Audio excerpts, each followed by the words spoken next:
सारी कोयलें बनी हैं आज डाकिया, कुहू कुहू में चिट्ठियाँ पढ़े मजाकिया। अमिताभ भट्टाचार्य के विचित्र गीत उनके अपरंपरागत तकिया कलामों और सड़कों पर चलने वाली वाक्पटुता के साथ सीधे युवाओं से बात करते हैं। जीवन 3 चीज़ों से मिलकर बनता है। अतीत की ज़मीन पर वर्तमान है और वर्तमान की ज़मीन पर भविष्य है। प्रणाम, स्वागत है गीतों के बोल बड़े अनमोल प्रोग्राम में, जिसे आप पिछले 2.5 वर्ष से विश्व शांति दर्शन चैनल पर देख रहे हैं और ढूंढ रहे हैं हिंदी फिल्मी गीतों में छुपा हुआ अध्यात्म। साथ ही साथ हम इस प्रोग्राम के माध्यम से उन गीतकारों के विषय में आपको जानकारी भी दे रहे हैं जिन्हें मीडिया और पब्लिक दोनों ही याद नहीं करते। विश्व शांति दर्शन चैनल के जनक हैं विश्वधर्मी प्रोफेसर डॉक्टर विश्वनाथ कराड़, जिन्हें हाल ही में यूएस की ब्रिघम यंग यूनिवर्सिटी ने डीलिट की उपाधि से एक बड़े जन समूह के सामने उन्हें सम्मानित किया था। पिछली बार हम ढूंढ रहे थे फिल्म लुटेरा के गीत हवा के झोंके आज रूठ गए में छुपा हुआ अध्यात्म, और आपको जानकारी मिल रही थी गीतकार अमिताभ भट्टाचार्य के विषय में, जो मैं दे रहा था। आज के इस गीत में आगे की चर्चा करेंगे डॉक्टर सुनील देवधर और सौम्या उपाध्याय। आप देख रहे हैं गीतों के बोल बड़े अनमोल।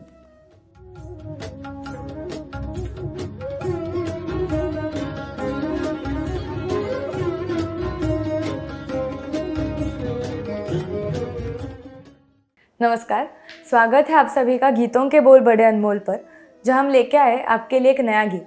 हमारा आज का गीत है हवा के झोंके आज मौसमों से रूठ गए। ये गीत फिल्म लुटेरा से है, जो 2013 में रिलीज़ हुई थी, और इसके गीतकार है अमिताभ भट्टाचार्य। लेकिन शुरू करने से पहले मैं स्वागत करना चाहूँगी डॉक्टर सुनील देवधर जी का, जो आज हमारे साथ मौजूद है। नमस्ते सुनील जी। नमस्कार। चलिए सुनते हैं गीत। ये सारी कोयलें बनी है आज डाकिया, कुहू कुहू में चिट्ठियाँ पढ़े मजाकिया। इन्हें कहो कि ना छुपाए किसने लिखा बताए, उसकी आज मैं नजर उतार लूं, सवार लूं, सवार लूं, सवार लूं, सवार लूं। ये सारी कोयलें बनी हैं आज डाकिया, कुहू कुहू में चिट्ठियाँ पढ़े मजाकिया। तो डाकियों का तो कॉन्सेप्ट अभी रहा नहीं, वो तो अभी चला गया, अभी सब मेल्स पे आता है। तो कोयल का इससे क्या लेना देना? प्रश्न तो अच्छा है और विचार करने जैसा भी है, लेकिन मज़े की बात यह है कि जीवन क्या वर्तमान है? नहीं, जीवन 3 चीज़ों से मिलकर बनता है। अतीत की ज़मीन पर वर्तमान है और वर्तमान की ज़मीन पर भविष्य है। तो हम क्या अपने सारे संदर्भों को छोड़ दें? एक ज़माना था कि जब इन कोयलों के ज़रिए से, जब एक कबूतरों के ज़रिए से हम संदेश एक दूसरे को भेजते थे, हम पत्र लिखते थे। आपने डाकिया की बात की, तो उसमें एक वो पत्र नहीं होते थे, वो हमारे धड़कते हुए जज्बात होते थे। क्योंकि आज जो रसीलापन और गीलापन नहीं आ पा रहा है, वो केवल इसलिए नहीं आ पा रहा है कि हमारी हैंडराइटिंग कहाँ है, हमारे हस्ताक्षर कहाँ हैं, सब एक सही लिख रहे हैं। जो आपने मेल की बात की, जो आपने इंटरनेट की बात की, तो अतीत में कोयलों के बड़े संदर्भ हैं, और इसलिए हमारी ठुमरियों में देख लीजिए, हमारे दादरों में देख लीजिए कि उसमें कोयलिया करे पुकार ही है। और जब संगीत में कोयलिया करे पुकार होता है तो हमारे अंदर एक रस पैदा होता है कि नहीं होता है। और कवियों ने तो ये लिखा, कोयल की कूक ये उठत हूक लागत है लूक गोरे तन में, कपटी कठोर माखन को चोर गयो हमें छोर ऐसेपन में। उन्होंने कोयल को यहाँ ले आए कि जब कोयल उस समय कूक रही है तो जो विरहणी नायिका है, जो गोपिका है, उसको बहुत बुरा लग रहा है। और इसी तरह से कबूतरों का प्रयोग होता रहा है, कबूतरों के माध्यम से संदेश भेजे जाते रहे हैं। मेघों को संदेश वाहक बना लिया कालिदास ने मेघदूत लिखकर। तो हम किस तरह से प्रकृति के साथ में जुड़े हुए थे।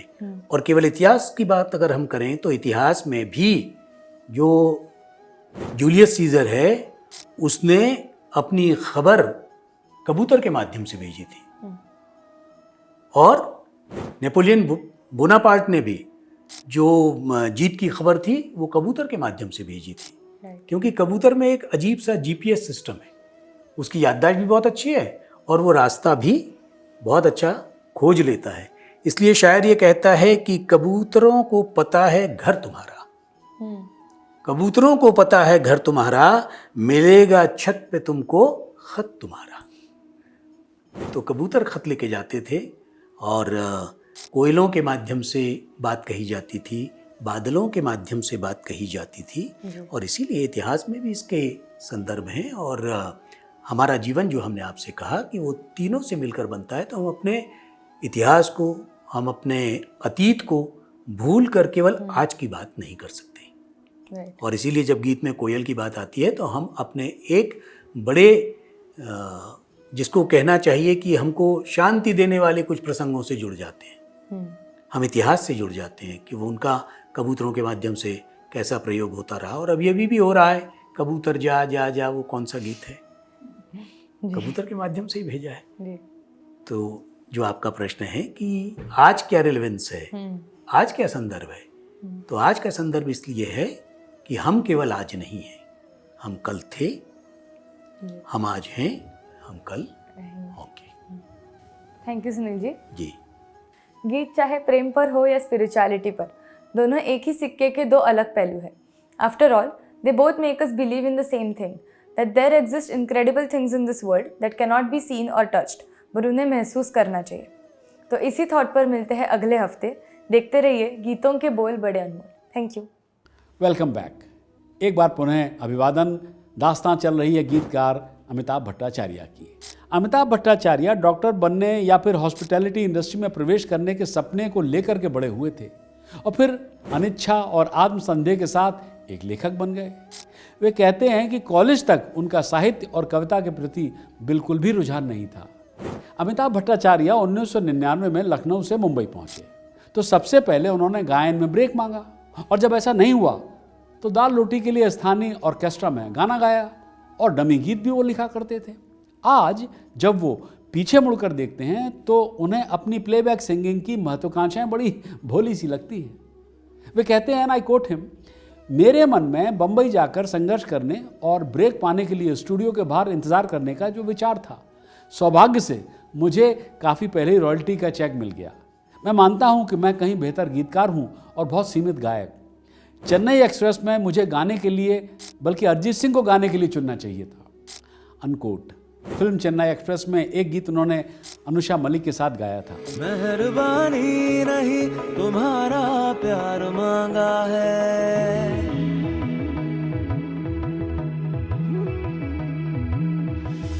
तुम्हें मंजूर है तभी तो यार मांगा है। गैरों के डर से, तेरे शहर से है कसम रिश्ता तोड़ू ना, तेरा रास्ता मैं छोड़ू ना,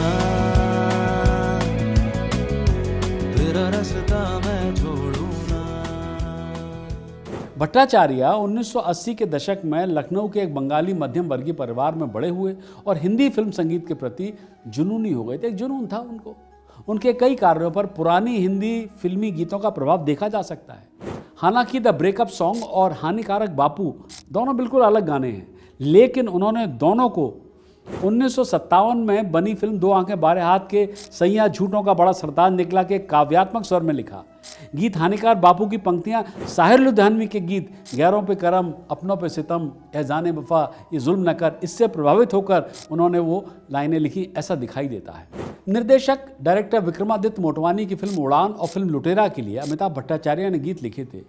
मोटवानी का मानना है कि अमिताभ फिल्म की भावना को समझने की क्षमता रखते हैं, और एक बार जब वो स्क्रिप्ट पढ़ लेते हैं और 5-10 मिनट तक बातचीत करते हैं तो उन्हें पहली बार में ही गीत के बोल और उसकी धुन मिल जाती है। अमिताभ भट्टाचार्य के विचित्र गीत उनके अपरंपरागत तकिया कलामों और सड़कों पर चलने वाली वाक्पटुता के साथ सीधे युवाओं से बात करते हैं। सैफ अली खान की फिल्म वो जो आई थी काफ़ी पहले, एजेंट विनोद, उसका गीत प्यार की पुंगी भी काफ़ी चर्चा का विषय बना रहा, और क्योंकि पुंगी एक ऐसा शब्द है जिसका इस्तेमाल लोग अक्सर अलग अलग संदर्भ में करते हैं। फिल्म एजेंट विनोद के लिए गीत स्मार्ट और जोशीले होने चाहिए थे, शायद इसीलिए पुंगी शब्द का इस्तेमाल हुआ। फिल्म आई एम में लिरिक्स के लिए अमिताभ भट्टाचार्य को नेशनल अवार्ड मिला था। कुछ शुद्धतावादी राइटर्स ने उनके काम के प्रति अपनी नापसंदगी व्यक्त की है। उनके सबसे कट्टर आलोचकों में कवि लेखक जावेद अख्तर हैं, जिन्होंने बार बार गीत लेखन में गिरावट पर अपना अफसोस जताया है। लेकिन भट्टाचार्य का कहना है कि वो जावेद अख्तर को इतना गहरा सम्मान करते हैं, इतना सम्मान देते हैं कि उन्हें इसमें नहीं घसीटा जा सकता है। लेकिन अपने बचाव में वे कहते हैं कि मैं स्थितियों के लिए गीत लिखता हूं और आज फिल्मों का लक्ष्य यंग ऑडियंस की तरफ केंद्रित है। उनके गाने युवाओं के बीच लोकप्रिय हैं। वे अपने समय और युग की चिंताओं को अपने बोलों के माध्यम से व्यक्त कर रहे हैं, ऐसा उनका मानना है। इमोशनल अत्याचार, NY और भाग डी के बोझ जैसे शब्द रोज़मर्रा की बोलचाल में इस्तेमाल किए जाते हैं। ये कविता नहीं है और ना ही उन्होंने ऐसा कभी कहा है। वो नहीं मानते इस बात को। उड़ान का बेहतरीन गाना चलती लहरें लांग न पाए बांद्रा के कार्टर रोड की ड्राइव पर घूमते हुए लिखा गया था। इसके विपरीत इमोशनल अत्याचार मुंबई के भीड़ भाड़ वाले लोखंडवाला इलाके में कैफे कॉफी डे के आउटलेट पर लिखा गया था। देखा जाए तो अमिताभ भट्टाचार्य एक अंतर्मुखी व्यक्ति हैं जो सुर्खियों से दूर रहना पसंद करते हैं। उनका मंच का डर एक ऐसी समस्या है जिससे वो एक गायक के रूप में कभी दूर नहीं कर सकते। उन्होंने किसी PR एजेंसी को कभी काम पर नहीं रखा और नहीं वो सोशल मीडिया पर ज़्यादा एक्टिव हैं।